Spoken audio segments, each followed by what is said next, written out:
Not all who call on his holy name will find their way, will feel no shame. Only those who follow the truth within, obey the Father, that's where life begins.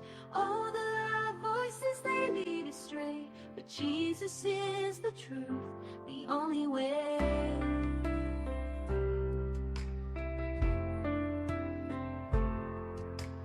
Enter through the narrow gate, for the gate is wide and the way is broad that leads to destruction in the false facade.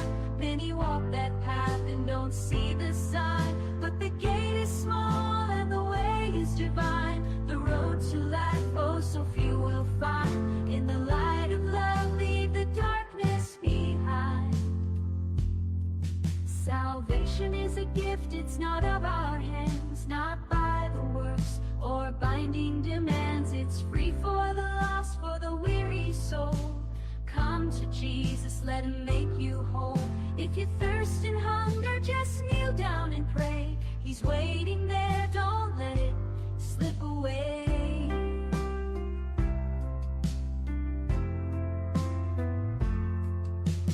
Enter through the narrow gate, for the gate is wide and the way is broad that leads to destruction in the false facade. Many walk that path and don't see the sign, but the gate is small and the way is divine. The road to life, oh, so few will find. In the light of love, leave the darkness behind. Enter through the narrow gate, for the gate is wide and the way is broad that leads to destruction in the false facade. Many walk that path and don't see the sign, but the gate is small and the way is divine. The road to life, oh, so few will find. In the light of love, leave the darkness behind. In the light of love, leave the darkness behind.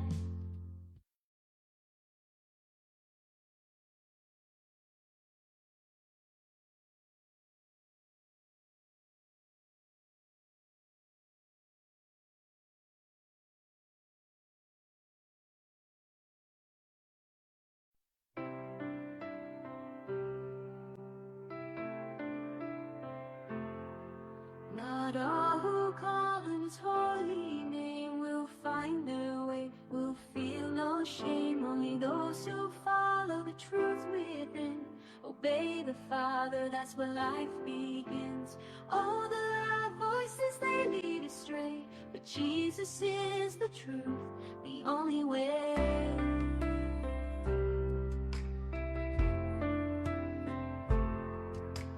Enter through the narrow gate, for the gate is wide and the way is broad that leads to destruction in the false facade.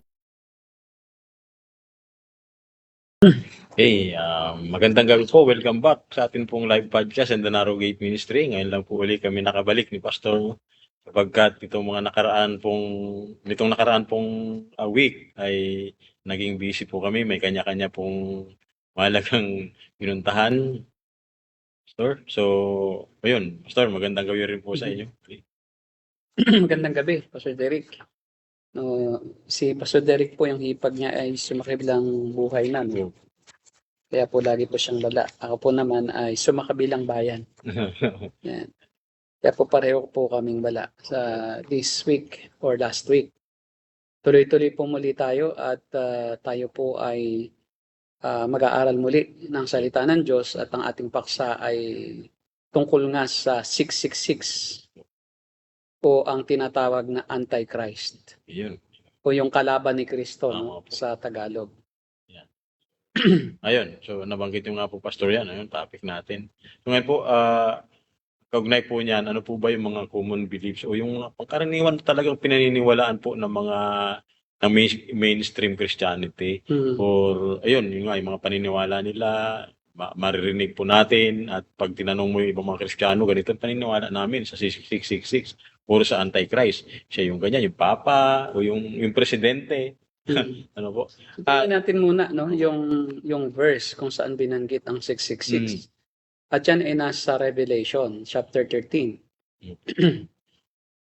At basahin natin, no? Sige po. Ang umpisahan natin muna doon sa verse 11. Mm. Hanggang 18. Kasi dito binanggit yung isang halimaw, no? Mhm. At itong halimaw na ito ay tauhan ito, no? Tauhan ito noong 666. Opo. Hmm. Basahin po natin. Okay, tingnan natin. Sige po, basahin po natin. Pahayag chapter 13, verse 11. At nakita ko ang isa pang halimaw na lumitaw sa lupa. May dalawang sungay ito na tulad ng mga sungay ng isang batang tupa. Ngunit ang kanyang tinig ay parang tinig ng dragon. Ginamit niya ang lahat ng kapangyarihan ng unang halimaw upang ipatupad ang kagustuhan nito. Ang lahat ng tao sa lupa ay pinilit niya sumamba sa unang halimaw na nasugatan ng malungwa. 8:30 p.m.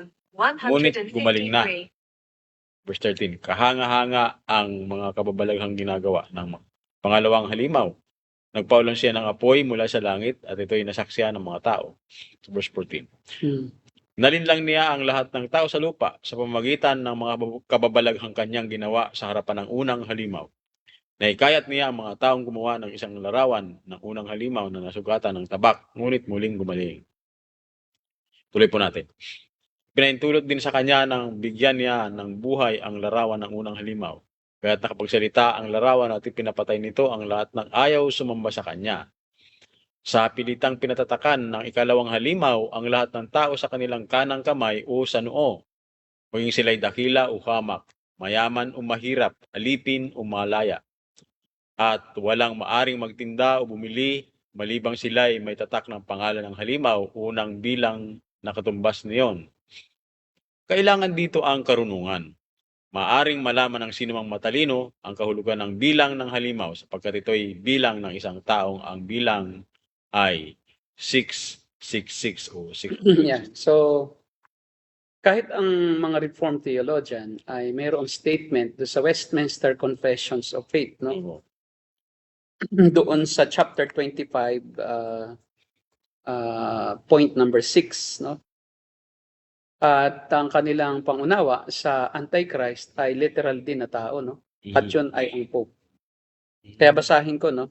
Sige po. Ang sabi dito ay, there is no other head of the church but the Lord Jesus Christ, nor can the Pope of Rome, in any sense, be head thereof, but is that Antichrist, that man of sin and son of perdition, that exalts himself in the church against Christ and all that is called God. So, pinaniniwalaan din ng mga reform na literal na tao ito, no? At ang sabi nga niya ay at ang kanyang pero yung kanyang definition noong taong yon o yung kanyang paniniwala, no? Ay yun ang Pope of Rome. Bakit? Kasi sinundan nila yung belief ni Martin Luther na si Martin Luther ay convinced na ang Pope ang tinatawag na man of sin sa 2 Thessalonians chapter 2 verse 3. At siya yung Antichrist. Yun ang paniniwala ni Martin Luther. So syempre, siya ang founder ng Reformation noong kumalas ang mga disgusted, yung mga ayaw maniwala doon sa mga paturuan ng Roman Catholic Church. Lumabas sila at yun nga yung tinatawag na Reformation. No? At yun ang paniniwala nila. Ang Pope ang Antichrist. Ngayon, dito sa ating binasang talata ay ang sabi diyan ay may dalawang halimaw. At yung unang halimaw, yun ang 666. At yung ikalawang halimaw, yun ang nag-uutos na yun ang kanang kamay noong unang halimaw. At yung unang halimaw na yun ay isang world leader, isang leader ng buong sangkatauhan, buong mundo, no, ng lahat ng bansa.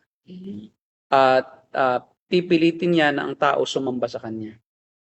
At ganun din ay pagbabawalan niya, no, na ang mga tao ay bumili o magbenta kung walang tatak niya. Dahil ang equivalent noong 666 ay pangalan ng isang tao, ayon sa talata. So, Oo ang nga po. katumbas ng bilang ng pangalan ng tao ay 666. Sa makatuwid, ito ay tao, hindi siya demonyo, no? Kundi siya isang tao na ginagamit ng demonyo ni Satanas upang isakatuparan yung matagal ng plano ni Satanas na ayon din naman sa pahintulot ng Diyos na ang sanlibutan ay kanyang linlangin upang mapasamba ni Satanas sa kanyang sarili ang buong sangkatauhan. Opo. Upang pilitin ang lahat ng tao na siya ay bigyan ng karangalan na parang siya mismo ang Diyos. Dahil yun naman talaga ang main objective ni Satanas, no? Na siya ay kilalanin ng lahat ng tao. He wants to be exalted. Even when he was still in heaven as an archangel of God, formerly his name is Lucifer, no? Mhm. And he was the first of all angels, kaya archangel, siya yung pinakauna, no? At siya ay Medyo nagrebelde, Mhm. no, laban sa Diyos, at siya ay nagsikap na pantayan ang Diyos. Ngunit, of course, ay siya pinabagsak ng Diyos Opo. mula sa kanyang ikatlong langit at siya ay pinadala dito sa lupa hanggang sa ikalawang langit upang siya ay maging bahagi ng plano ng Diyos doon sa pagliligtas, no? Doon sa pagpapakilala ng Diyos sa kanyang sarili na siya ay mabuti at siya ay nagpapatawad. Siyempre, of course, kaya nga may Lucifer ay dahil kasama naman talaga sa plano ng Diyos yung pagkakasala. At si Lucifer talaga ang nakatakdang kasangkapan ng Diyos upang sila Adan at Eva ay magpasya sa kanilang sariling kalooban na sumuway doon sa prohibition ng Diyos na huwag kakain ng bunga ng kahoy na nagbibigay ng kaalaman tungkol sa mabuti at masama. Na yun naman ay talagang itinakda ni ng Diyos na pahintulutan niyang maganap dahil kung hindi naman magkakasala ang sangkatauhan, hindi naman natin malalaman ang iba pang katangian ng Diyos katulad ng kanyang pagiging mahabagin, ng kanyang pagiging mapagpatawad, ng kanyang pagiging walang kumbaga talagang siya ay makatarungan, no? Kailangan ding parusahan ng nagkasala sa pamamagitan nga ni Jesus. Kumbaga, yung kanyang kabanalan, hindi natin maunawaan kung ano yon. Tama. Kaya kung walang kasalanan ay walang appreciation ng mga katangian Opo. ng Diyos. At hindi natin siya sasambahin na gaya ngayon na talagang tayo ay kumbaga walang kahulilik at walang kapantay yung ating pagtingin sa Diyos sapagkat nalaman natin na tayo talaga ay basura lamang sa Yes. paningin niya pero tayo ay kanyang binigyang halaga. Opo. At tayo ay kanyang hinirang bago pa rin lalangin ang sanlibutan upang makaranas ng kanyang pagliligtas at makasama din niya sa huli sa walang hanggang kasiyahan sa piling din niya, no? At ng Panginoon Kristo at ng Banal na Espiritu at ng lahat ng mga sumasampalataya sa Kanya at sa Kanyang pagliligtas. Kaya yung Antikristo ay plano rin ng Diyos, no? Kumbaga si Satanas ay dama lamang. Kumbaga sa dama ay sila ay piyon lamang. Kumbaga sa chess sila ay pawn lang sa plano ng Diyos. Sila rin ay kumikilos ayon sa diskarte at plano ng Diyos. Hindi sila kumikilos ng independent sa Diyos. Kaya kahit itong 666 na ito ay kasangkapan din ng Diyos. Na itong taong ito, world leader na ito, na sa huling sandali, na sa katapusan ng sanlibutan ay lalabas, upang ang tao ay subukin din kung sino ba talaga ang tapat at kung sino ba talaga ang mananatili hanggang wakas. At yun ay yung mga hinirang. Pero basta yung pagdating doon sa claim, may paniniwala na ang Diyos talagang siyang may akda ng lahat. Kumbaga, kontrolado ng Diyos dahil sovereign nga siya. Pero hindi po ito matanggap ng mga Armenian. Kasi tao-tauhan lang niya pala tayo. Parang ang dating sa kanila nun, robot nga. Pati si Satanas. Pero yun ang katotohanan po, Pastor, di ba? Oo, makikita natin naman. Opo. Anong gagawin?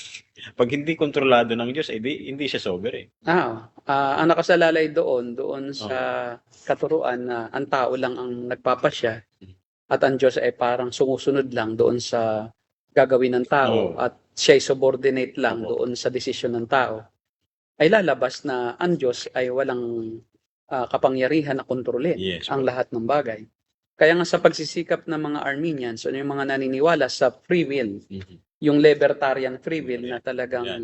hindi sila kailanman sakop ng Diyos at ang Diyos ay nagbabantay lang sa kanilang gagawin at ayon sa kanilang gagawin ay gagantipalaan sila o parurusahan. So parang ang Diyos ay naghihintay lang ng aksyon sa tao bago siya umaksyon. Mhm. Kaya ang tao ay siya talaga ang nagligtas sa kanyang sarili. Opo. At ang Diyos ay nakita lang na siya tatanggap, kaya nakita lang ng Diyos yung kanyang pagtanggap sa inaharap, kaya sa walang hanggang nakaraan ay kanyang pinagpasyahang iligtas based on the foreknowledge of God of His future action to believe in the Lord Jesus. Kasi lalabas ngayon na self-election pa rin yun. Opo. You elected yourself to salvation. Oo. Kaya mahirap talaga i-reconcile yan. Mahirap i-reconcile. Mas maganda sa logic at sa common sense at lalo na sa Biblia, no, na malinaw na makikita natin na compatible ang freedom ng tao ay dumadaloy sa kalayaan ng Diyos. Hindi ang tao ay malaya sa kanyang sarili na umaktol na labas sa kalooban ng Diyos. Malaya siyang gawin ang kanyang kalooban, pero ang kanyang kalooban ay dumadaloy sa doon yung kalooban ng Diyos. Malaya siyang gumawa ng kahit anong maibigan niya. Pero dumadalo yung kanyang ang Diyos, ang kalayaan ng Diyos ay dumadaloy sa kalayaan ng tao. Okay. They are like Really. a river, no? Yung kalayaan ng tao at kalayaan ng Diyos ay parang isang ilog na parehong tumutungo sa kung ano yung destinasyong gustong patunguhan ng Diyos doon sa ilog na yan. Kaya nga, compatibilism ang tamang pananaw. Yes. Opo. Hindi contradictory yung freedom ng tao o freedom ni Satanas saka ang freedom ng Diyos. Hindi sila magkasalungat. Hindi sila pwedeng magkasalungatan dahil lalabas ang Diyos ay nagkakasalungatan. Tama. Dahil ang Diyos nga ang author ng lahat ng bagay at lahat ng pangyayari at lahat ng kalooban ng tao. Pagkatapos ay bakit may nangyaring hindi niya nakontrol? Lalabas na ang tao na ang Diyos ay hindi siya omnipotent o walang hanggan ng kapangyarihan. Tama. Limitado pa lang, power. Opo, kahit na ni isang katiting na pagpapasya ng tao o yung ginawa ng tao na na siya ang nasunod, hindi ang Diyos, ibig sabihin, hindi na sovereign ang Diyos. Naapektuhan na po yung sovereignty niya. Oo. Kaya nga, balik tayo doon sa 666. Ang Opo. 666 ay pahintulot din ng Diyos. Yes po. At siya nga din si Satanas na ini-influence itong world leader na to. Kasi itong world leader na ito, akala niya, siya lang mismo ang nagpapasya. Opo. Kasi nga, akala niya, yung nga, libertarian freedom o free will. Armenian yun yung leader na yun. Armenian siya. Opo. Kaya nga, ayaw niyang aminin na ang Diyos ang Diyos at siya ang Diyos. Siya ang dapat sambahin. Pero hindi niya alam na pahintulot ng Diyos yun na siya'y sambahin ng mga hindi mananampalataya para masubukan yung kanilang katapatan sa tunay na Diyos. Kaya siya mismo ay gumagawa ng layunin ng Diyos para sa huling panahon ay ganap na mahayag, no, sa lahat ang kung sino, no, ang plano ng Diyos ang pagliligtas at kung sino yung kanyang iniligtas at kung sino yung kanyang pinabayaan sa kanilang makasalanang kalagayan. Yeah. So, Kaya nga, ang maraming mga Bible scholars ang iba-iba, no? Iba-iba ang kanilang pananaw tungkol sa kung sino ang darating na world leader na yan. One government leader of the world. Magiging isang gobyerno ang buong mundo . yes po. Kakaroon ng one government ang buong mundo at pipili sila ng isang leader. At ito yon. At ito ay magaganap dahil nga mayroong rapture . Rapture itself will set up the coming of the Antichrist. Because there will be a worldwide chaos, worldwide calamities, worldwide death. Ano po ang magiging rule ng Antichrist doon sa worldwide chaos, Pastor? Siya ang magiging daan upang bumuo ang World Council of Government Leaders ng isang leader na siya dapat ang magpapasya kung ano ang gagawin. Dahil nga ang mayroong pangmundong global, mayroong kasing global calamities. Okay. At ang global calamities na ito ay dahilan sa pagkuha sa mga mananampalataya. Rapture na po. Oo, kasi bakit? Tingnan natin yung rapture, no? Ito yung magse-set up sa paglabas ng 666. Tingnan natin ang rapture. Yan ay nasa 2 Thessalonians. Ang tawag diyan ay pagdagit, no, sa Tagalog. Yan, tingnan natin. 2 Thessalonians chapter 4, Wala po chapter 2 po. Second, chapter 2 verse 1 to 10, brother. chapter 2. Tama, bro. Second. Chapter 2 verse 1 to 10. Ayan. Basahin po. Okay. Mga kapatid, tungkol naman sa pagbabalik ng ating Panginoong Hesukristo at sa pagtitipon sa atin upang makapiling niya, nakikiusap kami sa inyo na huwag agad magugulo ang inyong isipan o mababahala kung mabalitaan ninyong dumating na ang araw ng Panginoon. Huwag kayong maniniwala kahit sabihin pa nilang yun ay pangangaral o pahayag o isinulat namin. Huwag kayong magpapadaya kanino man sa anumang paraan. Hindi darating ang araw ng Panginoon hanggat di pa nagaganap ang huling paghihimagsik laban sa Diyos at ang paglitaw ng Soel. Natiyak na mapapahamak. Itataas niya ang kanyang sarili at kakalabanin ang lahat ng kinikilalang Diyos at sinasamba ng mga tao. Uupo siya sa templo ng Diyos at magpapakilalang siya ang Diyos. Di ba ninyo natatandaan? Sinabi ko na ito sa inyo nang ako'y kasama pa ninyo. Hindi pa nga lamang nangyayari ito dahil may pumipigil pa at alam ninyo kung ano yon. Lilitaw ang Soel pagdating ng takdang panahon. Ngayon pa may palihim na siyang gumagawa ng kasamaan at mananatiling ganyan hanggat di naalis ang humahadlang sa kanya. Okay, let's go. Kung maalis na ang humahadlang, mahahayag na ang Soel. Ngunit pagdating ng Panginoong Hesus, papatayin niya ang Soel sa pamamagitan lamang ng pag-ihip at pupuksain niya ito sa pamamagitan ng kanyang nakakasilaw na liwanag. So, Yan. O kasi yung rapture ay yan yung tinatawag na 666, yan. Pero yung mismong rapture ay nasa 1 Thessalonians 4:17, yung sinasabi ko. Pakibasa po yung 1 Thessalonians chapter 4 verse 17. So, yan yung paglabas na. Opo. Pero bago lumabas, may mangyayari na. Oo. Bakit lalabas yung Soel na yan na tinutukoy din na yung magpapanggap, no, na siya Opo. yung Kristo. Nandito po sa... Nasa 1 Thessalonians 4:17. Yan.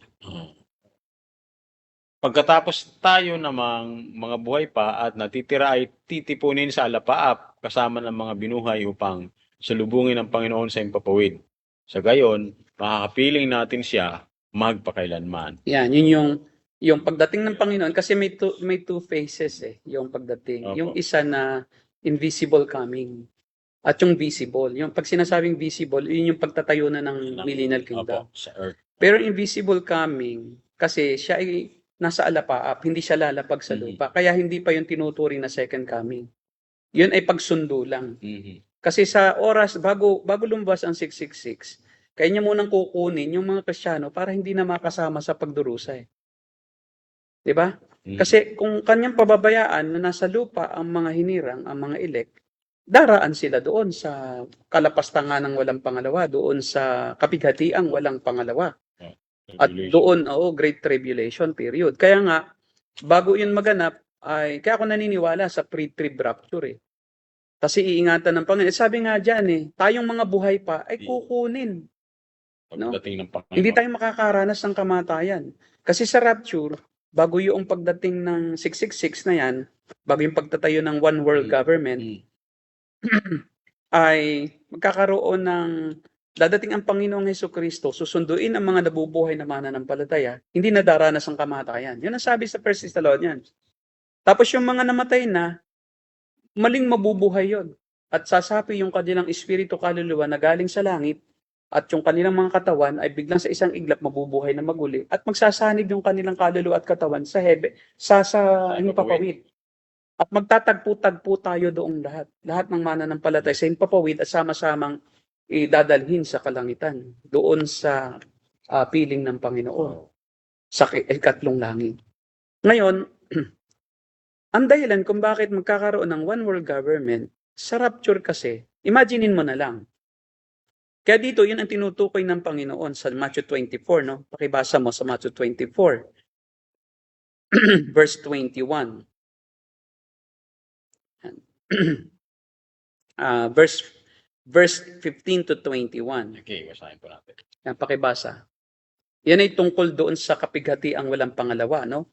Na ito muna ay magaganap, no? Okay. Ano ang magaganap? Mm. Ito yung rapture. Pakibasa niyo. Sabi doon sa verse 15 hanggang 21, unawain ninyo itong mabuti kapag nakita ninyong nagaganap na sa dakong banal ang kasuklam-musuklam na kalapastangan ang tinutukoy ni Propeta Daniel, ang mga nasa Judea ay dapat tumakas papunta sa kabundukan. Ang nasa bubungan ay huwag nang mag-abala pang kumuha ng kahit ano sa loob ng bahay. At ang nasa bukid ay huwag nang umuwi upang kumuha ng balabal. Sa mga araw na iyon, kawawa ang mga nagdadalang tao at mga nagpapasuso. Ipanalangin ninyo na ang inyong pagtakas ay huwag mapataon sa taglamig o sa tag-araw o sa araw ng pamamahinga. Sapagkat sa panahong iyon, ang mga tao ay magdaranas ng matinding kapighatiang hindi pa nararanasan mula nang likhain ang sanlibutan hanggang sa ngayon at hindi na mararanasan pa. Ay, kailan? Hindi, tuloy mo sa verse, ano yan? Yan yung pagtakas. Nasa verse, 39 to 41. Sige po. Yan yung tinutukoy na pagtakas. Rapture yan. Basahin niyo. And then sa verse 39, hindi nila namamalaya ng nangyayari hanggang sa dumating ang baha at tinangay sila ng lahat. Ngayon, hindi na mangyayari sa pagdating ng anak ng tao. Sa panahong iyon, may dalawang lalaking nagtatrabaho sa bukid, kukunin ang isa at iiwan ang kalawa. May dalawang babaeng nagtatrabaho sa gilingan, kukunin ang isa at iiwan ang ikalawa. So, Iyon. Kaya maging handa kayo ganda kayo. dahil hindi alam kailan darating ang inyong Panginoon. Yan. Yan yun. So, doon sa panahon na yan, bago yung paglitaw ng one world government leader, magkakaroon muna ng pagtakas. Kaya nga sabi ng Panginoon, sa panahon yun, wag na kayong bumaba pa kung nasa bubungan ka. Diba? O kaya, kung kawawa ang nagdadalang tao at nagpapasuso, kasi iiwanan nila yan. Ng kanilang anak. Mamamatay pa muna yun bago yun maligtas eh. So, imagine yung hirap, no, na daranasin ng kanyang sanggol. Mamamatay yun sa gutom.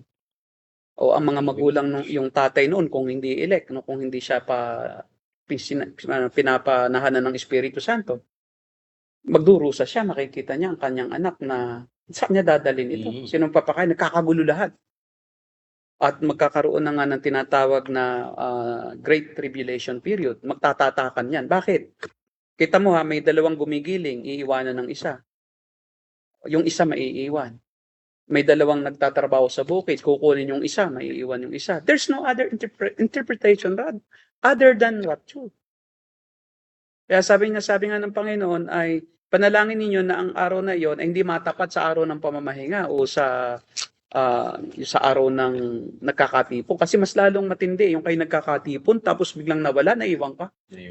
Kasi kahit paano yung hindi mo siya makita para na nawala, at least, di ba, may pag-asa ka pa, nasaan siya, maghahanap ka. Pero ito, alam mo na talagang ito'y kinuha na ng Panginoon at ikaw ay hindi.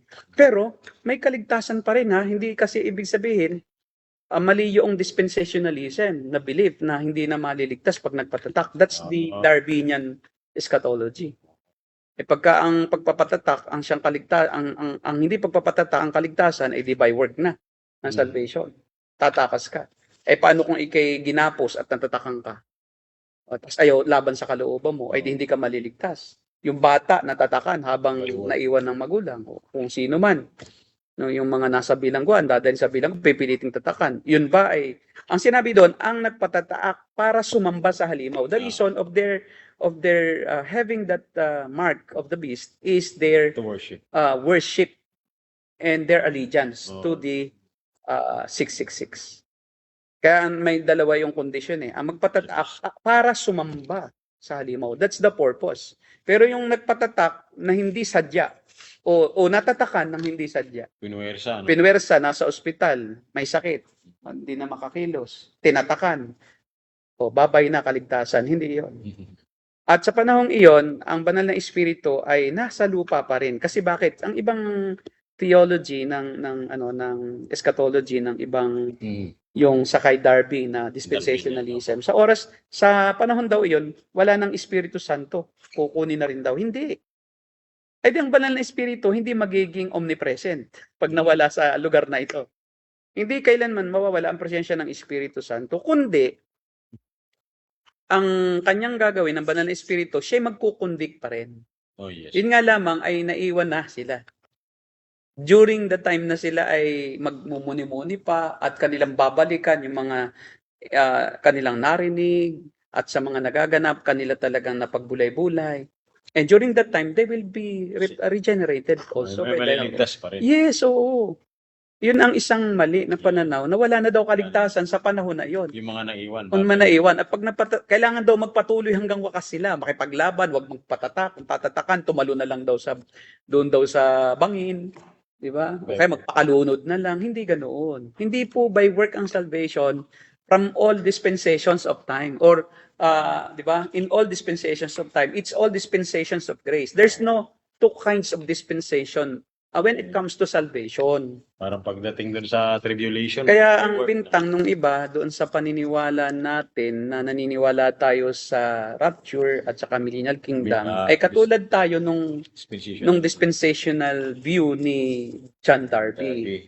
Hindi po. Naniniwala tayo na ang salvation is by grace from the time of Adam and Eve until the time of the millennial kingdom. Even sa millennial kingdom, ang salvation is by grace. The Holy Spirit will still apply, no, the saving grace of God by regenerating those who are elect. Election pa rin. Election pa rin talaga. Hindi po yun by work. Kaya nga po, hindi rin po yung pagpapatatak ang dahilan ng pagkawala ng kaligtasan, kundi yung pagsamba. Ayan, kaya nga po, yan po ang ating pananaw na dapat maunawaan. Ito po, no, bakit magkakaroon ng one world government leader? Sino namang presidente? Halimbawa, kung kunyari ngayon dumating ang nagkaroon ngayon ng rapture. Sino namang presidente ang papayag na mapailalim ka? Halimbawa, si Putin ba papayag na si Trump ang maging presidente? Susunod ba siya? Magpapakamatay yan, no? Maliban na lang kung may mangyari talaga na talagang nangangailangan ng isa lang kuman. At ito nga yun. Sa rapture, dadagitin ang mga mananampalataya. Imagine na lang, ng isang believer ay siya'y nagdadrive ng isang tumatakbo, no? May dala siya na mga kargamento, yung mga goods, no? Yung mga dadalhin yung mga galing sa pier. Tumatakbo siya sa North Expressway, sa NLEX, ng 120 kilometers per hour. Bigla siyang ni-rapture. Anong mangyayari sa NLEX? Ay kunyari dyan, 1,000 sasakyan yan. Meron lamang doon na 10 na dinagit. Ay talaga pong yan ay karambola lahat. Patay lahat. O maaring maraming patay. Hindi lang lahat, maaring hindi lahat. Pero maraming mamamatay. Sobrang bilis ba naman? Tapos tatalon yan doon sa kabila. Sa buong mundo yan, ha? Imagine that, sa buong mundo, yun ang magaganap sa mga expressways. O sa bahay na lang. Pumasok itong si Mister, naiwan si Mrs. O tapos may gawaing bahay. Tapos nakasalang ang plancha. At tapos may niluluto. Umaga, kunyari, nangyari yung rapture. Alas 8, alas 10 ng umaga, walang natira kundi yung babae. Ni-rapture. Yung babae. Masusunog ang bahay, kapatid. Magsasabugan ang mga tahanan. Lalo sa Pilipinas na puro gasol, magkakatabi. Chaotic talaga. Diyan na lang sa Tondo, halimbawa, rapture. Maraming din namang Christian diyan, di ba? Diyan nga, maraming mga ministry sa loob niyan.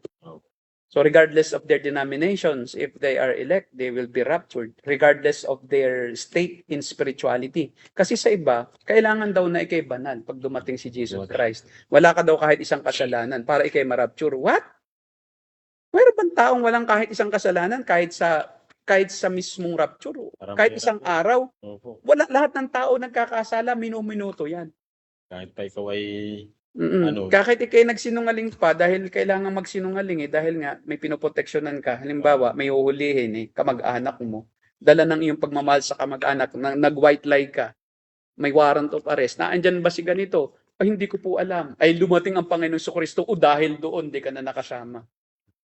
So, hindi po by work ang salvation. Hindi po by work. Kaya babalik na naman tayo dun sa theology ng, yung soteriology na naman eh. Oo, babalik. Na babalik na naman tayo. Akala nila, pati yung kanilang sanctification, gawa nila eh. You cannot be saved without the work of Christ, without the Holy Spirit indwelling you, and without the Spirit convicting you of your sin. Mm. Ang karakteristik lang ng tunay na Kristiyano, he always confesses his sins before God. Hindi siya nagtatago ng kasalanan sa Diyos. At aware siya nagkasala. At siya agad sa isip pa lang niya, humihingi na siya ng kapatawaran. Panginoon, nakapagsalita ako ng kaunting kasamaan dito. Patawarin mo ako. Agad-agad ang isang Kristiyano kasi umaamin eh. At yun ang kanyang lifestyle. Yung pala, pagka pala ay biglang nag-rapture, ikaw ay nakaulit ng salita ng politiko, nagaling ka sa politiko, nanonood ka ng TV, no? Nagmura. Nadala ka ng emosyon. Nakamura ka rin ng konti lang, no? Nagmura. Tapos dumating ang Panginoon dahil doon sa politiko, nawala ang kaligtasan mo. Hindi po ganoon, mga kapatid. Ang kaligtasan po ay by grace. Even rapture is by grace. It is not by work. Rapture is not by work. Kaya lang, siyempre, kailangan maging tapat ka dahil ang contribution ng iyong pagiging tapat at talagang ikay naglilinis ng iyong sarili, ay yung sarili mo ay tiyak ka na ikay tama, nasa tama ka na lugar, sa tama kang aspeto o estado ng pananampalataya. Kaya may peace of mind ka. Ang kulang lang doon sa nagkasala sa oras na yon ay wala siyang peace of mind. Kasi siya feeling guilty of his sin. Pero hindi no nabawasan. Pero hindi nabawasan yung ginawa ni Jesus sa krus. Yes. Na nabaliwala na yung kanyang kamatayan at yung kanyang pagbubuhos ng dugo at pagkabayubay ng kanyang katawan at paghahandog para sa kasalanan. Ang mangyayari, bigay bawi ang Diyos, di ba? Pati yung rapture ay it's a pera ka na at kailangan mo uling magbalik loob during the 7 years of tribulation para ka makapasok doon sa millennial kingdom. So that is a misunderstanding, gross misunderstanding, not only misunderstanding, but gross misunderstanding of soteriology or the doctrine of salvation. Parang kukunin ko muna yung salvation na testingin muna natin kung Tapos nawawala. Tapos pagka ikaw ay narito na, hindi ka nagpatuloy hanggang wakas at nagpatatak ka, ay wala ka na naman. Hindi po ganoon. So marami po na mga itinuring na antikristo, no? Ang mga iba't ibang mga church leaders during the course of Christian history. Like, mayroong tinatawag nila na antikristo, si Vladimir Putin. No? Si Vladimir Putin yung ngayon, si Prince William, si Pope Francis I of the First. Sa United States, si former President Barack Obama. May mga Christians na yun ang paniniwala. Si Barack Obama ang antichrist. Ngayon naman, si President Donald Trump, no? Tinatarget nila na siya yung Antichrist. Pero sa Biblia, hindi talaga binanggit kung sino. Walang specific na pangalan, walang specific na lugar kung saan manggagaling, walang specific na pagkakakilanlan, kundi yung number.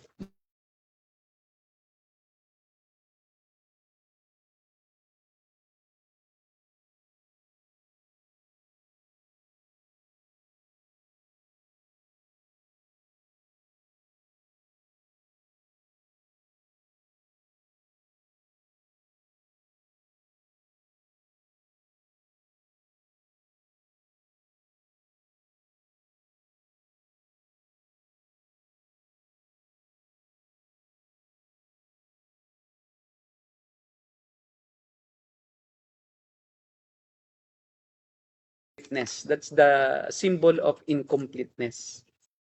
Kaya yun ang number na ginawa ng Diyos na pagkakakilanlan. 666. Meron din naman na nagsasabi na siya ay magmumula sa Roman Empire. No? Meron naman na siya isang Hudyo, no? Na sinasabi ng ilang Bible scholars na he will come from the Jewish nation of Israel.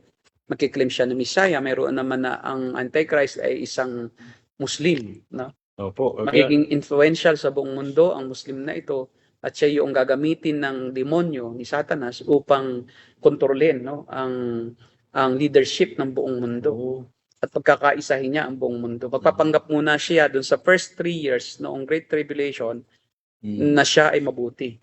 Tapos the other half, kasi ang isa sa mga pagkakakilanlan sa 666 after the rapture, bukod sa rapture, may iwan ng mga Jews eh. Kasi most of the Jews, they don't have the Spirit. They are not indwelt because they are not believers. Opo. They believe that they can earn their salvation by their obedience to the law of Moses. Kaya maiiwan talaga karamihan ng Jews. But para mapapaniwala nitong one world government leader na to, ang mga Jews, itatayo nila ang isang sign is itatayo yung templo, yung third temple. Gigibain yung, ano na yan, yung Dome of the Rock. Oo, sa Jerusalem. At yun ay papalitan ng templo. At yun ang tinatawag na third temple. Kaya di ba may mga ano ngayon, mga scholars na yung red heifer, yung pulang baka. Kasi isa yan sa symbol kasi pag dumating na yung pulang baka, yun ang magiging panghandog sa templo during the time of tribulation. Oo. Kaya isa yan doon sa kinahuhumalingan nila, no? Pati yung digmaan ngayon sa Iran, sa Israel, yung digmaan between Iran at Israel. Persia yan eh. During the ancient history pa, no? Talagang yan ay dati-rati tumutulong ang Persia sa Israel eh. Pero talagang sinabi din ng Diyos na pagkakaisahan ang bansang Israel ng lahat ng bansa. Kukuyugin siya at siya lang talaga ipagtatanggol siya ng Diyos, no? Sa bandang huli mananaig ang Israel. Yes. At gagawin niya uling bansa at noong 1945 no, after the war, no, 1947 to be exact, no, 1946-47 binuo uli ang Israel. At pinagbutuhan na buling kasi nga ay ginawa ni Hitler ay ginawa niyang ang Israel eh. Kanya nang binakante at gusto niyang patayin lahat ng Hudyo, no. Pero pagkatapos ng World War II ay nagkaisa ang United Nations, nagbutuhan at isa ang Pilipinas sa bumoto na muling maging isang bansa at pabalikin ang lahat ng mga Israelitas sa Jerusalem at sa Israel. Kaya muli nagkaroon muli ng bansang Israel. So ang Diyos kailanman ay hindi siya sisira sa kanyang pangako na ang bansang Israel doon muli siya babalik doon sa Mount Olives. Kung saan siya umakyat, doon din siya muling babalik. Lalapat muli ang kanyang paa doon. Literal po yun. Literal 'yun. Ngayon, tingnan natin kung sino ba talaga ang 666, no? Una, tingnan natin kung tingnan natin yung pananaw na ang papa ba o ang susunod na papa ang Antikristo. Tingnan natin yung mga qualifications. At unang-una, no, si Martin Luther nga yung nagpakana nitong ganitong theology na si Martin Luther ang nagsabi na talagang tiyak niya na ang Pope daw ang Antichrist. Tiyak na tiyak niya. Convinced siya. Siya yung man of sin o taon ng katampalasanan. Sa 2 Thessalonians chapter 2 verse 3. At yan ay nasa Westminster's Confession of Faith. Ngayon, ang bawat papa ay humaharap pa rin sa ganitong akusasyon na siya ang Antikristo. Si John Paul II, si Benedict, the 26th, si Francis I, at maraming supporting evidence di umano. Bakit ganon? Tingnan natin, no? Bakit ang mga papa ang naging parang pinaka-main na suspects sa 666? Dahil ganito. Yung binasa natin na the beast, no? Sa Revelation chapter 17, may sinasabi kasi doon na 7 hills. 7 hills. Ang isang tawag sa Rome ay a city of 7 hills. Kaya ina-associate nila na Rome 'yon. Kasi yan din talaga ang tawag, ang isa sa mga kumbaga ay pangamo, yung kategori, no, sa Roma. Yan ay city of 7 hills. Pitong bundok. Talaga namang ang geography niya ay may 7 prominent hills at ito yung mga sumusunod. Aventine Hill, Salian Hill, Capitoline Hill, Esquiline Hill, Palatine Hill, Quirinal Hill, and Viminal Hill. Yan talaga ang 7 hill doon. Literal talaga meron. Oo, literal nga naman na may 7 hills doon. Mula sa noong pang-unang panahon, yan ang tawag. Isa pa, siya ay worldwide. So most likely, Paano pagkakaisahin ng isang tao ang mundo? By using religion. Kasi hindi naman mahirap kasi na magkaisa ang tao na gawing leader ang isang Opo. tao kung wala siyang posisyon na napakataas sa society. Tama. So either kaya nga pinagbibintangan nila Russia, Para president ng impluwensya. Russia, president ng US, or Pope, May influence. or yung 12th Imam, no? Mamaya talakayin natin. May tinatawag kasi sa prophecy ng mga Islam na may pang-12 imam. At sinasabi nilang iyon ang 666. Kasi worldwide religion din po ang Islam. ang Islam, no? Talagang masasabi natin na maaari din na panggalingan iyan ng 666. Mhm. Kasi mga philanthropist din, yung mga Islam, yung mga Muslim, no? Namimigay din yan at talagang nagpapakalala din sila na sila din ay mabuting moral na tao. Opo. So yun ang mga yun ang mga points kung bakit madalas na napapagbintangan na ang mga pope ang ang talagang 666. At isa pang dahilan kung bakit ang pinagbibintangan lagi ay Roman Catholic Church leaders ay yung ang pope, no, yung worldwide religious system na ito na sinasabi sa Revelation 17 ay may close ties to the beast o may close ties sa isang leader na pangbuong mundo. Oo nga, no? Lagi yang may close ties sa mga presidente. Lagi yang iginagalang ng mga presidente sa ibang bansa. Opo. Ba? Noon pa man, ganyan Noong pa man, hinahalikan yan ng mga presidente. May paggalang dyan yung mga Roman Catholic churches, no? Opo. Especially, no? Maliban na lang sa Eastern Orthodox Church, ayaw nila sa Pope. Pero sa Western Orthodox, talagang yan. Siya ang kinikilalang leader din ng bansa, ng kanilang bansa. Kaya kita mo, kahit sa Pilipinas, kahit si Ramos ay Protestant, no? Mahalik din yan sa kamay ng Pope bilang paggalang. Mhm. Which is a symbol of subordination. Mhm. Ang problema ganito, ang tinutukoy Babylon hindi Rome. Iyon ang medyo... Ang Babylon is different from Rome. Ang Babylon ay Iraq Baka po sabi ng iba, or Persia. Pwede ring Iran. So, aliman sa dalawang bansang iyan. baka Kasi sa dalawang bansa yun, malawak yung Babylon during the time. Either Iran or Iraq. Mhm. Syria din, tinatawag ding Babylon. The old Babylon, di ba? So, medyo salungat tayo doon sa name. Oo nga, no? Hindi siya. So, ancient city of Babylon was located near modern-day Baghdad, Iraq. Iraq po. Iraq yan. Yung mismong siyudad ng Babylon. Pero iyan ay noon ay isang malaking malaking country. Diba? Mhm. Isa pa, yung anghel na nakikipag-usap kay John ay nagbigay ng mas maraming information. Mhm. At meron ding 7 kings. Sino yon? Hindi lang 7 hills, merong 7 kings. At 5 daw ay bumagsak na. 5 have fallen, 1 is the other has not yet come. Or the other has not yet come, yung isa. Kaya ang passage ay tila hindi siya tungkol sa Pope, kundi ang reference ay isang geographical feature at yung 7 hills ay 7 prominent rulers, not 7 hills per se, na literal hills, Oo. but 7 prominent rulers. So, 7 world empires ruled by the 7 kings. Ngayon, at the time of the writing of Revelation, ang 5 ay bumagsak na. Egypt, Assyria, Babylon, Medo-Persia. Yan ang 5 empire. So, bumagsak na. At ang Gresya ay wala na rin. So, 6 na, no? Ang natitira ay Rome na nag-exist nung panahon ni Apostle John. Ano na yun?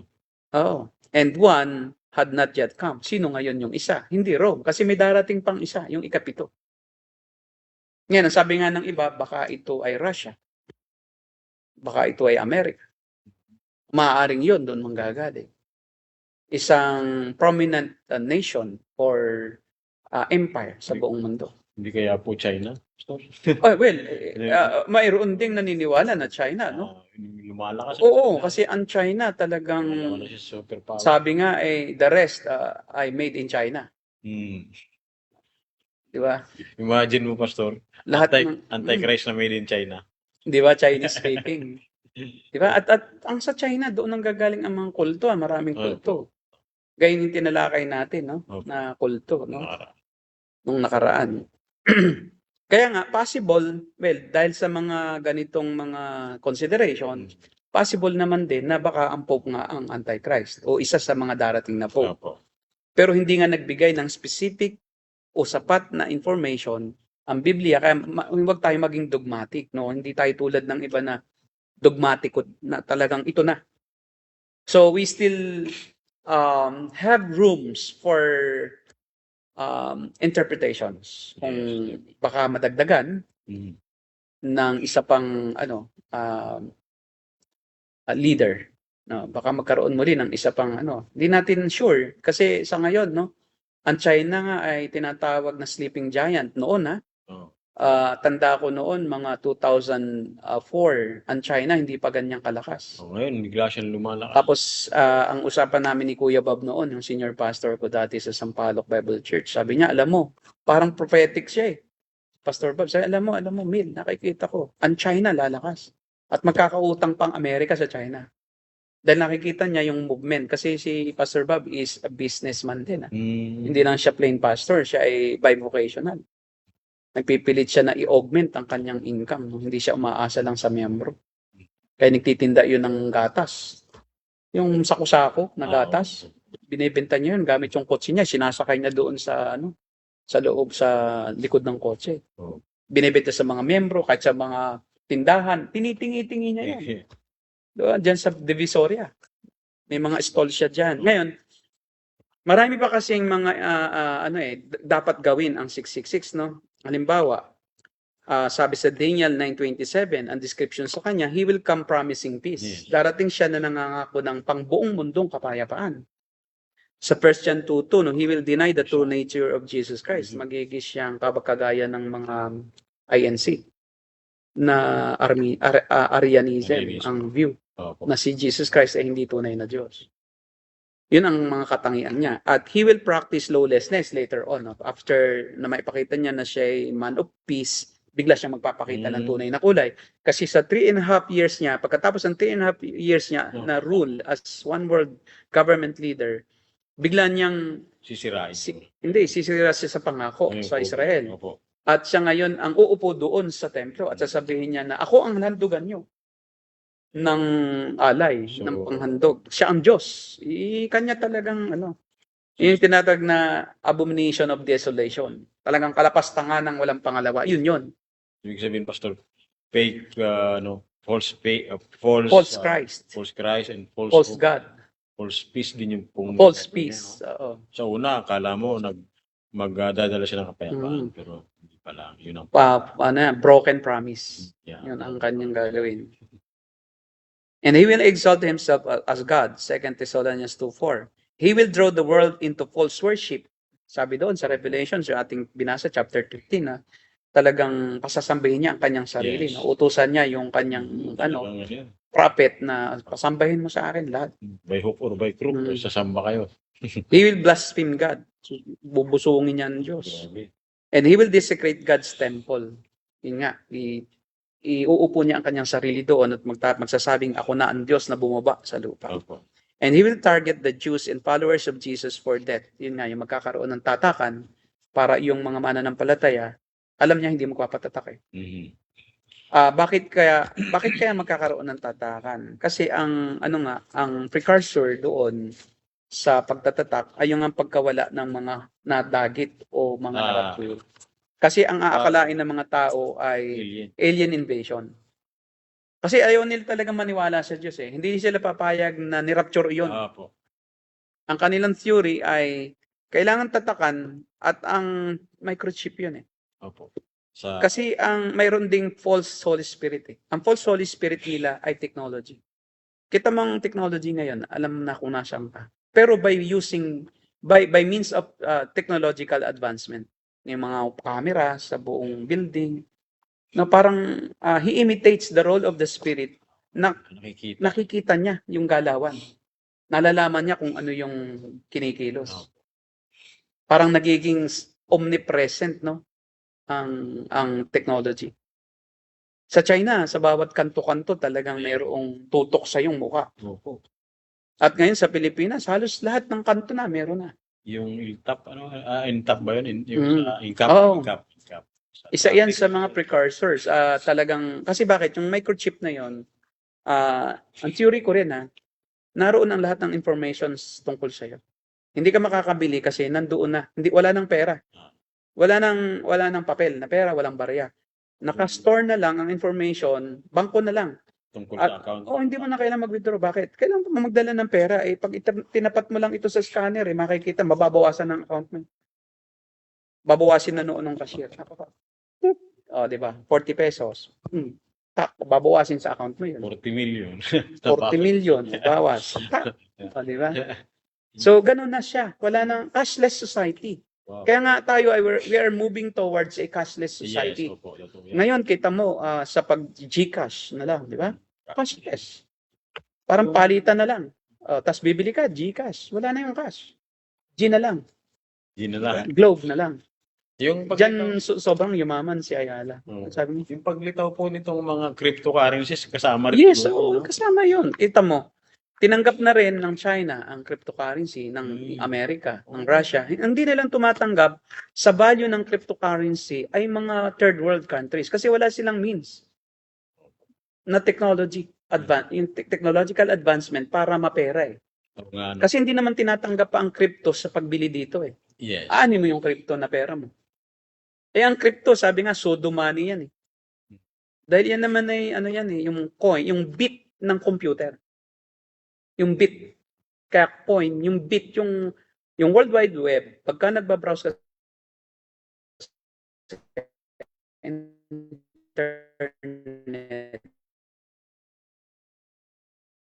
mayroong unknown founder. Nakilala lang sa pangalan na Japanese siya, pero hindi alam kung sino siya, kung nasaan siya.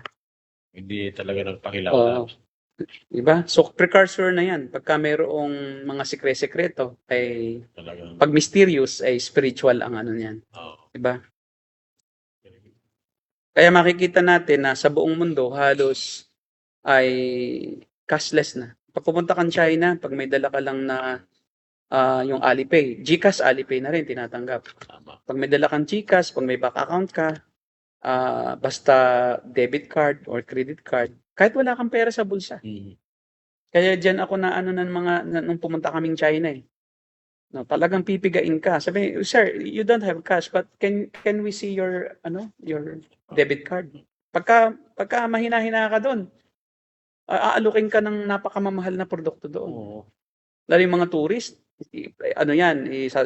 dadalhin ka sa mga bilihan ng jewelries. Pero magka-chop na, no, kumbaga.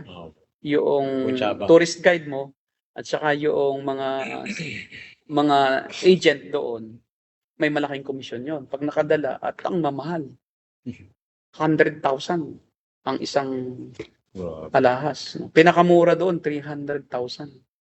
200,000 ganyan. Tapos papasyal naman kayo sa bilihan ng mga gamot, yung mga Chinese medicines. Tapos doon din, aalukin ka rin, ide-demo, tapos talagang biglang lalabasan lahat yung may daladalang produkto, iduduldul sa'yo talaga, sir, this is only ganyan.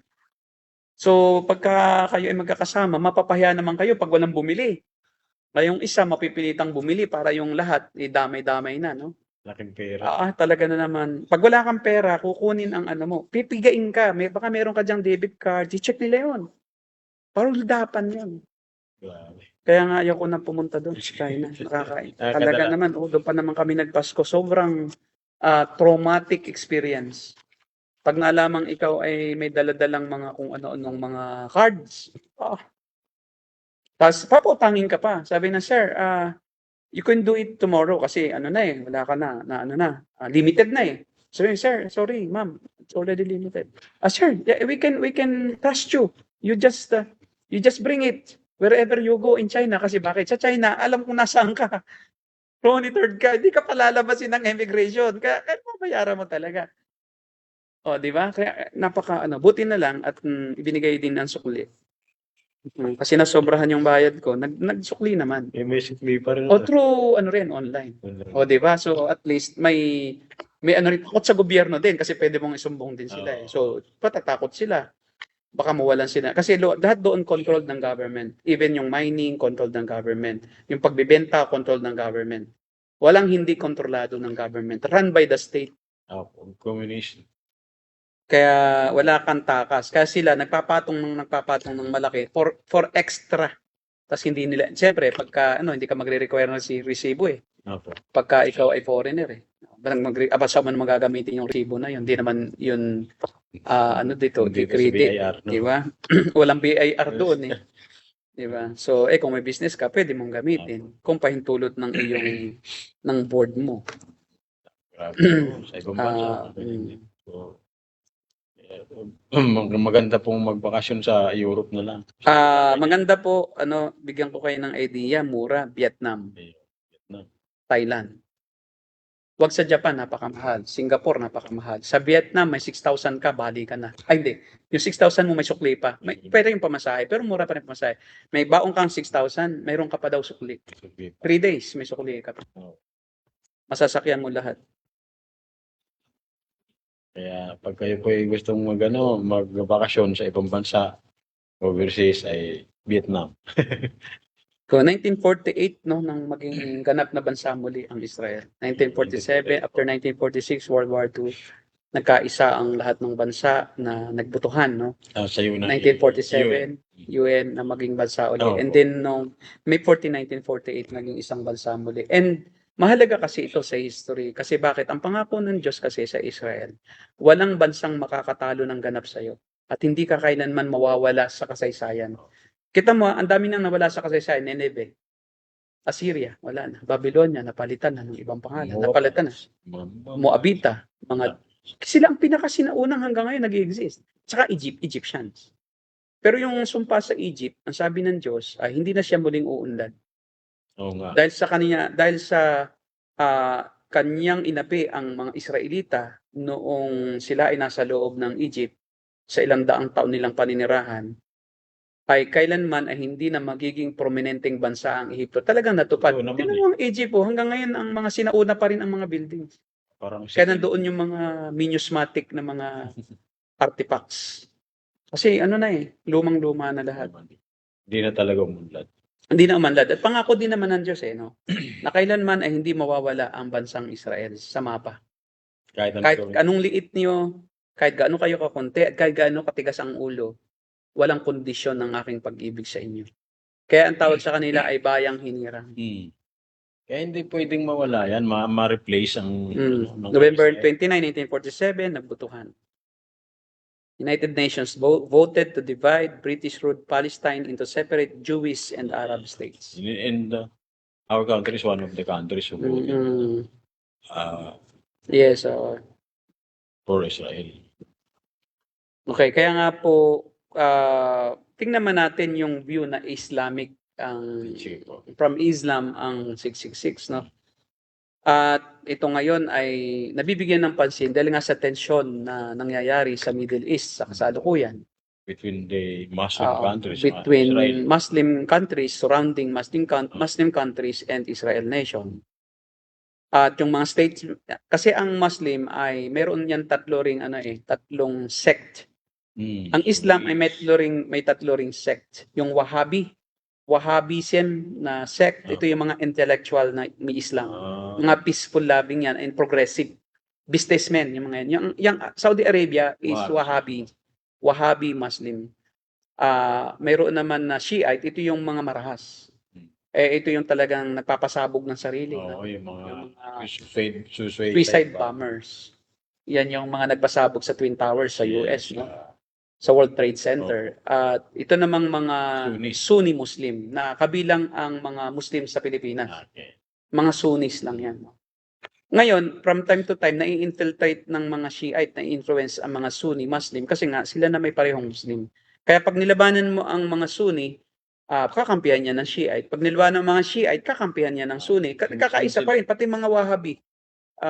Wahhabi Muslims, kakampi yan din. Kasi Muslim sila. May iba-iba lang silang diin, no? Ang Sunni Muslim ang kinikilala si Muhammad bilang kanilang leader. Ang Shiite naman ay yung isang imam, yung kapalit ni Muhammad. Opo, na marahas. Oo. Tapos ang mga Wahhabi ay okay lang kahit sino yan. Ang mahalaga kami kikita Liberal dito. sila. Liberal. Yan yung mga kumbaga sa Kristiyano ay liberal Christians, Christian. progressive Christians, mga Methodist, yung Mm. ganyan. Ang mahalaga ay tayo nagkakaisa. Methodist. Walag na nating pag-usapan ang doktrina. Yun. Yeah, yan ay makakapaghiwalay lang sa atin. Yun. Pero siyempre sa huli, tuwa rin sila pag nananalo ang Muslim sa buong mundo. Yun. At particularly, ang sabi nila, manggagaling ang leader ng one world government na ito mula sa Shiites, sa mga Shiite Muslim. Ako, nakakatakot yan. Oo. At may malaking actually si John MacArthur, ito yung belief niya eh. Parang naglilin siya rito eh. Pinag-aralan ko yung kanyang eschatological view about yung end times. Ito nga, yung end times at yung pagdating ng 666. Yes. Kung sino yung, kung anong identity, parang may leaning siya na isang Muslim ang lalabas. Within the Shiite branch of Islam, mayroon kasing 12 imam. Ito yung mga leader ng Islam na appointed ni Allah. Una muna ay si Imam Ali, kasi ni Muhammad. Ang kinakilala kasi ng mga Shiite, yung kasi ni Muhammad, Hindi si na si Ali. Imam Ali. At siya yung nag-succeed after Muhammad's death. Ngayon, around AD 868, mayroong ikalibindalawang imam na si Abu al-Qasim Muhammad, na ang tawag din ay Al-Mahdi. Itong si Al-Mahdi, ayon sa kanila, no, anak ito ng 11th imam, dahil ang kanyang tatay ay pinipersecute. No? Nagtago itong si Mahdi.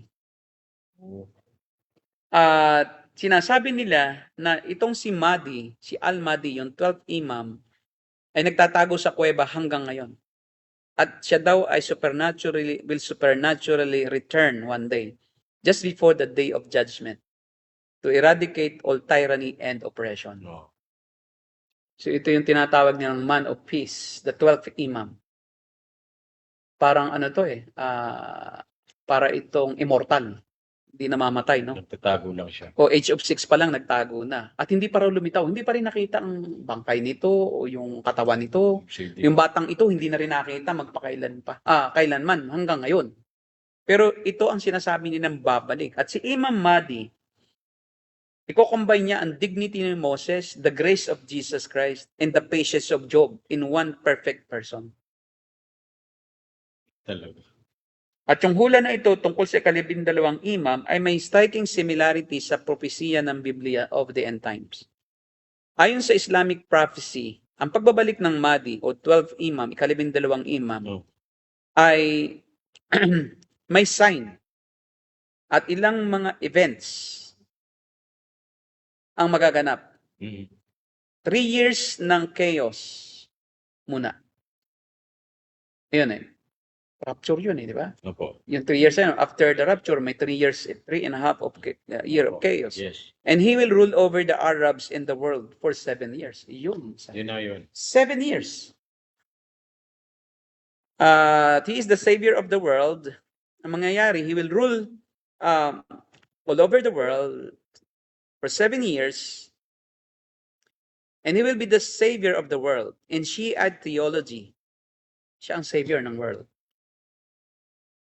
At mag-ahari siya sa buong mundo for 7 years at ang kanyang pagbabalik ay mayroong 2 resurrections na magaganap. Ngayon sa Bible, mayroong 2 resurrections. Meron doong 2 tao na muling mabubuhay. Isa sa masasama, isang masama at isang mabuti. At according sa kanilang teaching ng Shiite, tatanggapin ni Shiite di umano ang leadership ni Mahdi. At magkakaroon ng 2 great branches of Abraham's family na magiging united na ang buong mundo. 'Di ba? Si Isaac, anak ni Abraham, si Ishmael ang pinagmulan di umano ng mga Muslim. Si Isaac ang pinagmulan ng Israel and of course ng Christianity. Magiging isa ang buong mundo. Okay. So, ibig sabihin ng Israel, hindi naaawayin ng Muslim. Yes, sa panahong iyon ko, no? Panahon yun. Magkakaroon ng worldwide peace. Kaya nga yung meron pong covenant yun eh. No? Yung nga yung peace na pagkasundo yung world leader na yun sa Israel. Mm. Itong former president ng Iran, si Mahmoud Ahmadinejad, ay napaka-committed sa Shiite religion. And kiniklaim niya na siya daw ang maghahanda sa buong mundo para sa pagdating nitong si Mahdi, si Al-Mahdi. At sabi niya, para ang mundo ay maligtas, dapat ito ay magkaroon muna ng kaguluhan para magkaroon ng pagkakaisa. Kasi kung walang mangyayaring kaguluhan, ayon sa kanya, hindi magkakaisa ang mundo. Kasi ang magdadrive sa lahat ng leaders ng bansa upang magkaisa at magtatag, bumoto, magbutuhan ng isa lamang leader, ay yun na magaganap na pang buong mundong kalamidad at kaguluhan. Yung rapture. Yun ang rapture.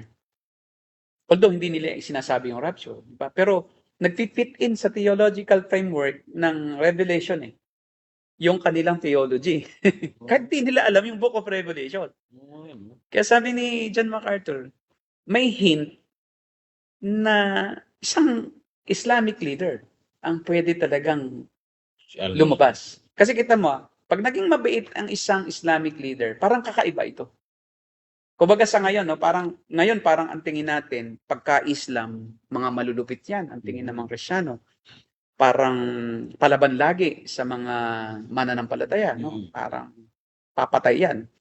Pero itong leader na to, ang una niyang gagawin, itatayo niya yung templo sa Jerusalem. Ayun na nga ang ating symbol ng faith eh. Yung templo ng Diyos sa Israel. Talaga, no? So parang magaganyak ang lahat ng Kristiyano, uy, iba itong Muslim na to. May ano to, may heart. may heart. Sa, may puso sa lahat ng tao. Sa lahat ng tao. Kasi kahit kalaban, ipagtatayo pa ng templo eh. Talaga. Ngayon ang isang malaking ano dyan, kasi ang isang malaki nilang katanungan, paano daw itatayo sa loob lamang ng ilang taon yung templo. Sa ngayon, wala nang imposible. Yung nga sa China, isang building, itinayo ng kulang-kulang yata isang buwan. Technology. Hindi kaya na ngayon. Paano ang pag-giba? Ang dali lang, pasabuga mo. Tapos, giba. Hindi ba? Ay naman. Di ba mga building na ginigiba ngayon, tinataniman ng dinamita sa mga pundasyon sa Amerika? Giba agad. Ay, giba agad. Pulbos talaga. Tama yung World Trade Center. Doon pa nga sa itaas pa, tinamaan ng binangga ng eroplano. Paano iyon na gumuho? Kaya nagtataka ang iba. Sabi niya, conspiracy theory na naman ha. Maaaring yun na sa ilalim, meron ding paano daw gumuho yun? Ngayon, may explanation. Ayan, sa kanila. Yung init. Nalusaw talaga yung Init po. nalusaw yung mga bakal sa loob. At di nakayanan yung bigat na bumabagsak. Kaya meron pa ring scientific explanation. At sabi ni Ahmadinejad ay siya directed by Allah to pave the way for the Mahdi. Yan, kaya yan ang sabi niya. Ang sabi ng ABC reporter na si Ann Curry, hindi ko alam kung related ito to kay kay Chicken Curry. Noong September 2009, sabi niya, Ahmadinejad said, Imam will come with logic, with culture, with science. He will come so that there is no more war, no more enmity, no more hatred, no more conflict. He will call on everyone to enter a brotherly love. Of course, he will return with Jesus Christ. Yun. And the two will come back together. And working together, they would fill this world with love. Wow. Biruin mo. Kasama niya si Jesus Christ. Alalay niya ni Jesus Christ. Kabaligtaran naman sa kanya. Kalaban siya ni Jesus Christ, pero sa kanila, alalay lang nila. So, talagang subtle ang demonyo, di ba? Iibahin niya. Parang naniniwala ako dyan na yan yung... Kaya doon sa Revelation 6:2 and Daniel 9:27, the Antichrist will pose as a man of peace, ready to set the world right. So false peace, and he would be welcomed by a world hungry for a ceasefire and security. So some may see him as the Mahdi and others may see him as the Messiah.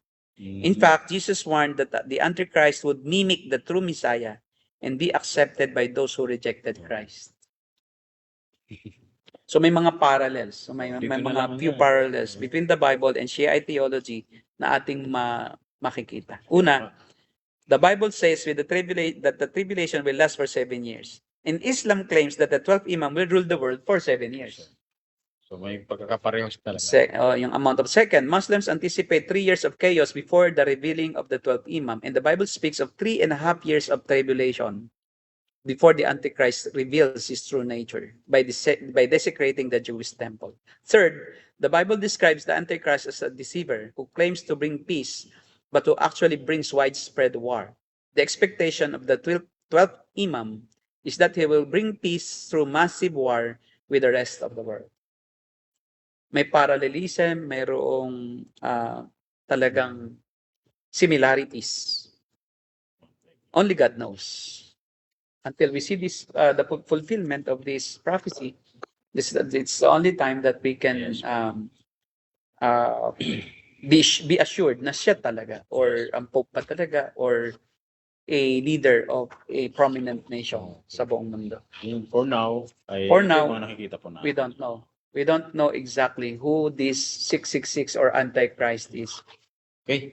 So, ayun. May tanong po tayo? Dadako po tayo sa mga tanong. Una dito kay Mimil Roy, no? May tanong siyang Oo. tungkol kay John MacArthur. Possible po bang maligtas ang taong natatakan na ng 666 na sagot niya? Sinagot na po. Oo naman po. Dahil hindi po naman yung pagpapatatak. Okay, no? Basahin. Okay, mag-entertain ka pa ng tanong habang hinahanap ko yan. Okay po. May follow-up question po siya dyan. May pagkataon po ba na dito muna. Sabi niya nung una. Okay.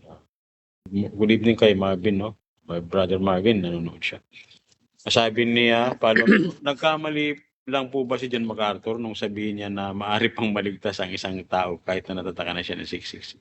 Hindi po nagkamali. Dahil doon daw po, Pastor, ay may nagsabi na si John MacArthur ay false teacher. Hindi po. Tingnan niyo po. Hindi. Revelations 14:9. Pakibasa niyo po. Ano ba talaga ang dahilan? Bakit mo hindi maligtas? Yung bang simpleng tatak? Kasi pinuputol nila eh. Opo. Buuin niyo yung text. Buuin niyo. Tingnan niyo sa Revelation 14:9. Kahit anong salin. Hindi po nagkamali si John MacArthur din. Hindi po nagkamali. Siya po ang pinakatama sa lahat. Opo. Ang lalabas kasi, sabi nga ni MacArthur, kung ang pagpapatatak ang magiging daan para mawala ang kaligtasan, ay wala palang kaligtasan, hindi by grace. Oo nga, no? Ay di salungat na tayo sa katuruan ng grasya. Opo. Oh. Yung tinanggap mo yung salvation by grace noong wala pang tribulation, pagdating sa tribulation by work na. Nawala eh. Paano yun? At saka, paano yun? Hindi nakasama sa rapture, Yes, yung oo. ligtas. Oo. Di ba? Ano pong verse, Pastor? Verse 9, verse 9. Tingnan niyo. Sabi dito, at sumunod sa dalawa ang ikatlong anghel na sumisigaw ng malakas, sino mang sumasamba sa halimaw at sa larawan nito at nagpatatak sa kanyang noo at kamay May dalawa kasing qualification eh. Sino mang sumasamba. at Ngayon, at nagpatatak, kaya nga sila sumamba, kaya nga sila nagpatatak kasi sumasamba na sila eh. They have already worship that man of perdition. Kaya nga, talagang di sila ligtas. Kaya nagpatatak sila kasi hindi sila saved. Bakit? Yung tunay na mananampalataya, hindi pwedeng sumamba yan sa kanino mang Diyos eh. Kahit patatakan pa yan, hindi siya sasamba. Ang dahilan kung bakit sila nagpatatak, sumamba sila. Kaya hindi sila naligtas. Dahil hindi naman talaga sila ligtas ang umpisa pa. Hindi naman yung sinabing ang nagpatatak ay hindi ligtas kundi ang sumamba. May two qualifications within the verse itself. So you should not take that verse out of context and you will just use the later part or later portion of the verse. Sinasabi niyo, yun ang nagpatatak ay hindi na maliligtas. Pinuputol ninyo eh. Yun nga ang problema sa mga sa mga hindi marunong sa hermeneutical principles eh. Doon pa lang sa text ay cherry picking na kayo ng word. Chini-cherry pick ninyo kung ano lang yung gusto ninyo eh. Paano ba yung kondisyon? Sumasamba. Yung ako, halimbawa, ayaw ko naman sumamba sa halimaw pero tinatakan ako. Wala akong kaligtasan, natatakan lang ako. Kahit tatakan nila ako buong katawan ko, hindi ako sumasamba dyan. Mamamatay ako, hindi ako sasamba dyan. Parang yan, Pastor, no? Wala may halintulad dyan dito sa present time ng ating yan as Christian na napilitan ka lang dahil sa sistema ng mundo, Hmm. pero hindi mo naman talaga gusto. Alam mo Oo, yung yes. Oo. Halimbawa, andito ka sa Pilipinas o mag-open ka ng business. Oh, yan. Business permit. Pag wala kang paluwag, hindi ka intindihin eh. Yun nga Ay tapos ikaw ay syempre, wala ka nang magawa kundi sumunod ka sa agos.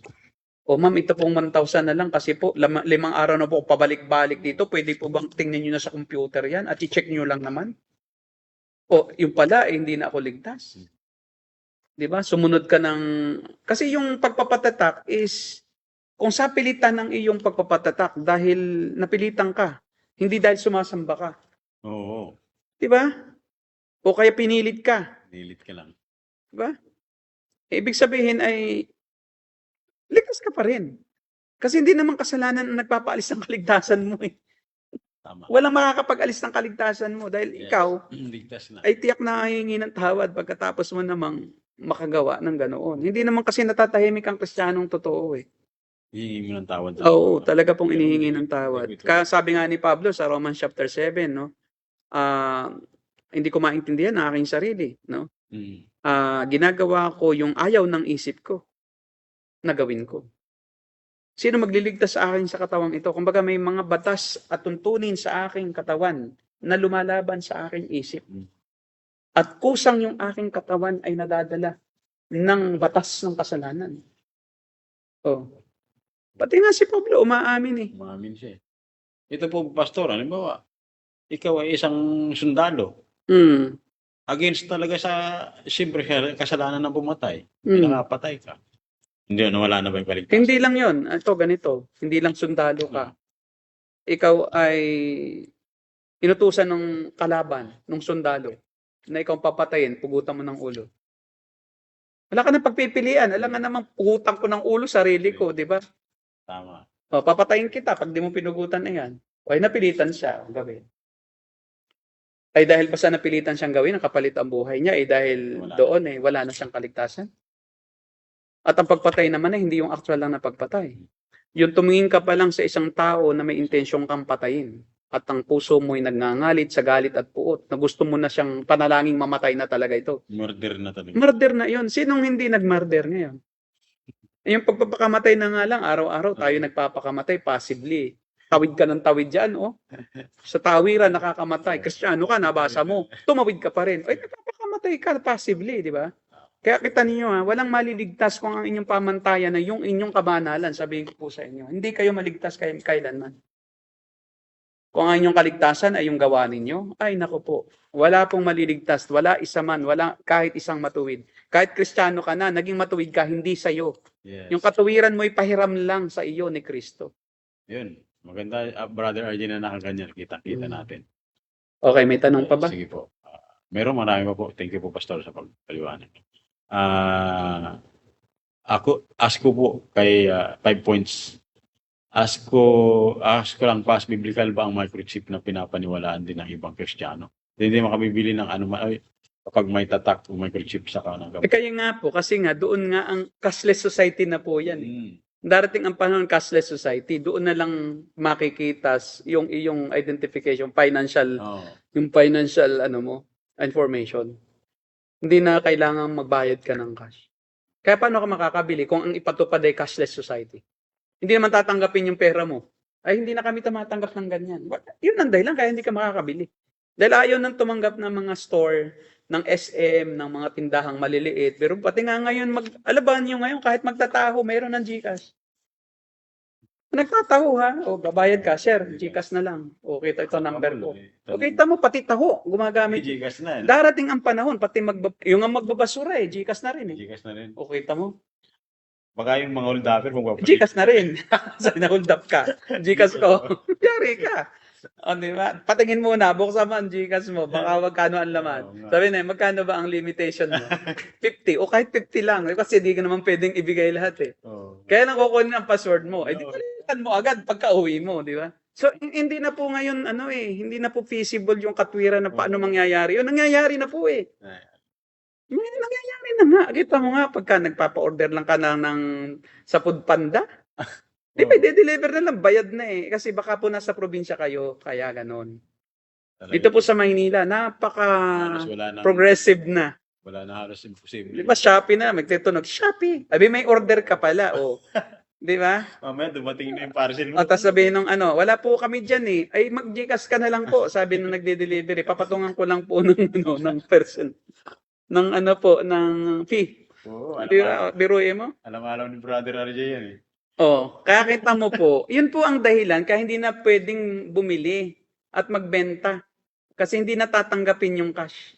Darating ang panahon, cashless na. Tatak na lang. Oo.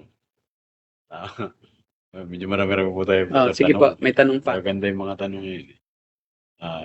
Hindi, ito may O, nag-suicide na lang daw. Eh, di nagkasala ka rin. Kasi daw magpatatak, mag-suicide ka. Eh, yung suicide ka, pag kasalanan din eh. Lalo ka nawala ang kaligtasan mo. Mas malaki yata kasalanan yung suicide kasi nagpatatak ka dahil ayaw mo naman sumamba eh. Pasamantala lang naman. Di ba? Eh, kung ako talaga, wala akong problema eh. Tatakan niyo ako. Hindi naman ako sasamba. Bibili pa rin ako kasi bakit? May tatak naman ako eh. Bakit? Ako ba sumamba sa halimaw? Alam naman ng Diyos ang puso ko na itinatakwil ko si Satanas. At yan 666 na yun. Kung madetect ninyo yun, at ako pilitin yung pasambahin, talagang ako hindi ako magpapakamatay. Papabaril ako. Wala nga naman. Wala ako. Ay, pag huwag mo sabihing patayin ka rin kasi nagpakamatay ka rin. Ay, hindi. Makikipaglaban po ako sa Oo, hindi. Patay. Pag lumabang ka, patay. Magkakasala ka rin ng pagpatay. Kasi papatayin mo rin eh. So, papapatay ka na lang. Kaya, Huwag ka na lang iimik para ka gagano magkasala. na lang, Pastor. Ganyan ka na lang. Sige. Hindi mo na pwedeng sabing sige. Kasi di ba, pagpapakamatay din eh. So, wala kang tatakasan eh. Wala. Talaga. Magkakasala at magkakasala ka kahit papatayin ka. Tapos, hindi mo ipinagtanggol ang sarili mo. Mali din iyon. Kasi ibigin mo rin ang sarili mo. Dilalaban ka nga. Ay, nakapatay ka ngayon. Kasalanan pa rin. Wala ka talagang tatakasan sa mundong ito. Magkakasala ka eh. Kahit gaano ka katapat. Ito, Pastor, ask ni Pork Luca for 900. Anong sabi niyo? Always watching in yung body. Ask ko po about sa Tara, hindi po Tara. Sa tata. Na typo lang yan. Either sa noo or either sa kanang kamay. Nakalagay po yun. But also, it is not merely sa kamay, no? Ngayon kasi is, di ba, yung ano natin, yung ating credit card, di ba? Apo. Binibigyan na lang yun.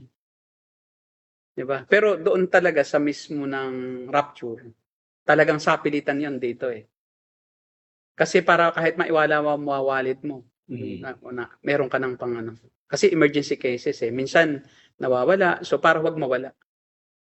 At saka siyempre dapat nasa katawan mo. Sa katawan. Kasi bakit? Pwede kang magpanggap pa rin na kung ikaw ay kung ikaw kasi ay alien.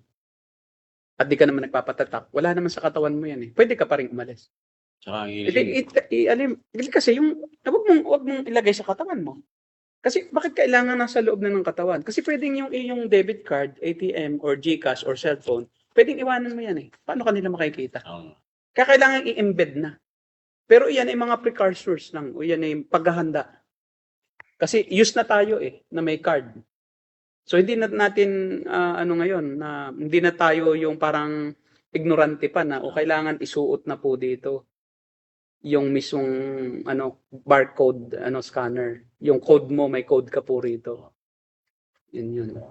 Another question mo, Pastor. Maganda sa noo talaga. Bakit? Di ba? Yung pagka may temperature, andali. Malayo ka pa, basa ka na. Kasi pag sa kamay, di gaganong ka pa. Pag sa noo, lalo pag kalbo ka, andali. Kapatid ko nanonood, kalbo yun. Mm. Next question po, Pastor. Kaya, kumbaga, sige. Kay Brother Marvin, no? Hindi po sa'yo. So, naisulat na po ba ang Book of Revelation? Tama ba? Opo. Bago maitatag ang Islam? Yes po. Ang Islam, bago pa lang religion Opo. mo. Ang Islam ay product ng Arianism. Sa observation kasi ni... Version lang siya. Oo, noong pa man mayroon na pong aklat na New Testament na. Yes. Ang Islam po ay huli lang na religion. Nasa 600. 1600 BC. Opo. Pataas. Hindi po, Pastor. AD. AD, pataas. AD, dapat, hindi BC. Pag BC, di pa baba. Opo. Yun. So, naisulat na. Reading the word prepares you. Ano itong kaya, Pastor?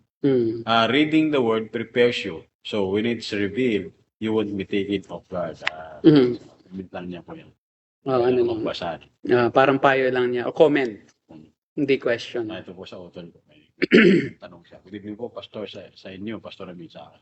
Possible po ba kaya na ang Antichrist po ba ay siya rin ang Diablo? O magkahiwalay po sila ng anyo? Yung tao na binibigyan ng kapangyarihan ng Diablo. Dalawa, pwedeng sinasapian siya ng demonyo or kinokontrol ng demonyo. Maaring nasa labas, Opo. pwedeng nasa loob. Yung possessed na siya ng devil or siya ay influenced by the devil. Oo. Dalawa lang yun eh. Parang yung view ng ahas, na yung view ni Martin Luther na John Calvin, ang view nila ay pinuses nung espiritu ni Lucifer, yung ahas. Hindi siya mismo yung ahas, but Lucifer is inside, possessing the snake, Yeah. the serpent. That's why the snake was able to speak. It's not because Oo. the snake has the ability to speak human language, but it was Satan or Lucifer. Satan talaga. Diba? Si Satan naman. Possessing the snake that has the ability to speak human language. Kasi matalino si Satanas. Alam niya din ang wika nila Adan at Eva. Ipoposes po ni Satan na. Mm. From Kiblawan W. Source typing message all time. Ito po pang tanong niya, AI. Ngayon sa future, ano masasabi po ninyo? AI, yes, AI is one of the preparation then for the coming of the 666 of that system Opo. of payment na gagamitin sa trade and industry. Yan yun. Grabe, no? AI nga, marunong. AI po. Ngayon po ang AI, bibili ka lang ng points ng points, may token. Parang may points nga. Okay. Tapos bibili mo 'yon using credit card. Tapos i-command mo na lang. Halimbawa, website building. I-command mo lang siya na build me a website about a theological college in according to Reformed tradition with 5 pages with promotions. Utusan mo na lang. Pagka-type mo nun, babawasan yung iyong pera, yung points mo doon, babawasin at i-ano niya, lahat na ng pictures, lahat na ilalagay na niya, maglalagay na siya ng introduction, ng mission statement, tapos na. I-input mo lang yung number mo doon, contact number, i-input mo doon sa AI, make this as contact number, telephone number, o email address, schedule, make a page for schedule with link to the main page. Ayari na agad. Grabe. Utusan mo lang siya. Oo. Kaya kita mo minsan nakakapanood ka ng mga video na akala mo talaga sila tao. Generated sila. Generated lang. Akala mo totoo. Malalaman mo lang minsan talaga na generated lang ng AI. Kasi nag-overlap minsan yung tao, nakakapatong, minsan nagsasalita, ibang buka. Yung bumaliktad din yung yung paa, yung gano'n. Ganun. Hindi siya sa actual. And then, di pa nagaganap ang book revelation. Hindi pa. Sabi niya, tanong ko. Pero di pa nagaganap ang book revelation. Di pa naganap. Bakit may grupong hindi naniwala sa Antichrist na darating in future? Sabi daw ay naganap na daw noon. Yun yung mga amillennialists nga. According to amillennialists, yung mga hindi naniniwala sa millennial kingdom, naganap na ang lahat ng hula pagkatapos na gibain ng mga Romano ang templo sa Jerusalem noong AD 70. Kasi ang akala nila, ang Book of Revelation ay nasulat before AD 70. Kaya sabi nila, naganap na lahat ang hula kasi nasulat naman yan before AD 70. Ang tinutukoy na kalapastangan ng walang pangalawa ay si Titus, no? Naghandog sa templo. Oo, yung naghandog sa templo ng baboy. Dinesecrate ang templo bago gibain, no? So akala nila iyon na. Kaya ang problema, natuklasan ngayon na ang Book of Revelation ay nasulat 90 to 95 AD. Wala pa. Kaya nabuking yung amillennialist view eh. Doon sila, yun ang kanilang Waterloo eh. At umamin nga si R.C. Sproul doon sa Reformation Study Bible na we were wrong in our dating of the Book of Revelation. And so we are not sure of full preterism view na naganap na lahat ng hula. Kaya nga, yun ang problema na ngayon ng mga amillennialist. Nagkaroon ngayon ng panlaban sa kanila na talagang number 1. Kasi yun ang panlaban nila dati. Na yung dating ng Revelation, Book of Revelation, ay prior to the destruction of temple, of the second temple. Kailangan mag-repent sila. Nag-repent naman. Kaya nga, nag-disclaimer mismo si R.C. Sproul doon sa Reformation Study Bible, Mismong siya ang nagsabi ng pagkakamali ng dating. Kaya nga sabi ni John MacArthur, doon niya yun ang context, sabihin niya, alam mo, kung hindi ka Presbyterian, millennialist ka eh. Pre-mill ka. Sabi ni, tawa lang ng tawa si R.C. Sproul kay John MacArthur. Hindi siya makahindi eh. Kasi siya mismo nagkamali ngayon. Wala siyang maidahilan. Kasi ano. Faithful naman yan si RC. Silang dalawa ni Jay. Sila naman po ay nag-google together eh. Kahit na magkaibang eschatological view. At yun ang maganda, no? A minor doctrine lang naman po ang eschatology, no? We don't say that those who don't believe with our the same with our belief system, no? Those who are not believing the same doctrine of the end times like us, like we believe, ay hindi ligtas. So, ito po ay non-salvific. Ito pong ano na to. Itong isang theological aspect na ito. Tama. Yung eschatology and ecclesiology, kasama yan. So, wala na po pastor tayong tanong. Wala na pong tanong. To be exact, ng 622 BC, yung ang ano talagang nag-migrate si Muhammad at yung followers from Mecca to Medina to escape persecution. Pero 610 AD nagpakita sa kanya ang anghel na si Gabriel. Sa 680, no? Si Anghel Gabriel daw ang nagpakita sa kanya sa isang kuweba. Before that, prior to that, ay tapos na ang Bible. Oo naman. Ay, I mean, 90 AD. Ang pinakahuli nga ay if the book of Revelation was finished in AD 95, yun ang pinakahuling aklat na nasulat. So 95 AD pa lang, meron ng Christianity. Ay sila 600 pa eh. Kailan lang lumitaw si So, ibig sabihin, sila nangopya. Kinopya nila rin kay Arius yung Unitarian view ni Arius. Ginawa lang niya na si Jesus Christ ay mas mataas pa siya kay Jesus Christ as prophet. Yan. Right. Okay? Kung wala na pong tanong, ay pwede po kayong mag-suggest ng ating mga tatalakayin sa mga susunod pa ng mga podcast natin. Opo. Welcome po. At Welcome po. Mag-suggest po. At patuloy lang po tayo sa sumabaybay, no? At matuto pa sa mga susunod pang pagtalakay namin. Magkaroon ng malalim na conviction po tayo. I mean, discernment. So, yun. So, okay, ito po ang The Narrow Gate. And we are the Cult Busters. God bless you all.